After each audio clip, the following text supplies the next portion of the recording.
जी बिल्कुल, लखी गुलाम शाह वेझो चक में हिंदू बिरादरी पारां मोरेका हक जश्न आज़ादी तकरीब मुनक़द कई वई। डीसी शिकारपुर भी शिरकत कई। पंचायती हाल खे क़ौमी झंडनि ऐं पिना फ्लेक्सनि सां सिंगारियो वियो।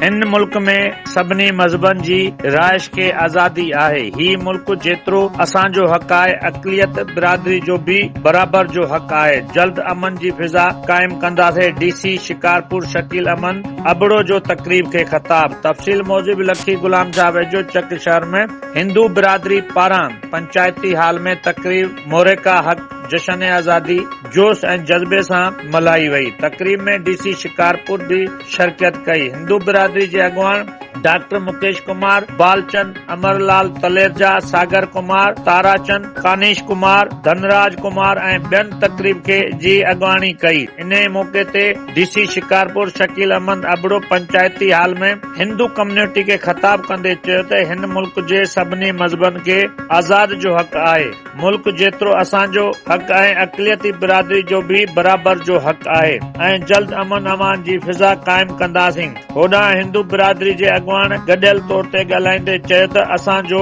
जीअण मरण पंहिंजे मुल्क सां आहे। जश्न आज़ादी जोश ऐं जज़्बे सां मल्हाईंदासीं। तकरीब में असिस्टेंट कमिश्नर लखी गुलाम शाह, राजकुमार ऐं ॿियनि तालुकनि जे आयल ऑफिसरनि मौजूद शहरनि में पिण शिरकत कई। जी जेका पाकिस्तान ऐं इंडिया जी जंग थी, जंहिंमें इंडिया खे पाकिस्तान फ़ौज, पाकिस्तान एयरफोर्स, अवाम ऐं हुकूमत गॾिजी करे अहिड़ो सबक़ सेखारियो जो सदियुनि ताईं यादि रखंदी।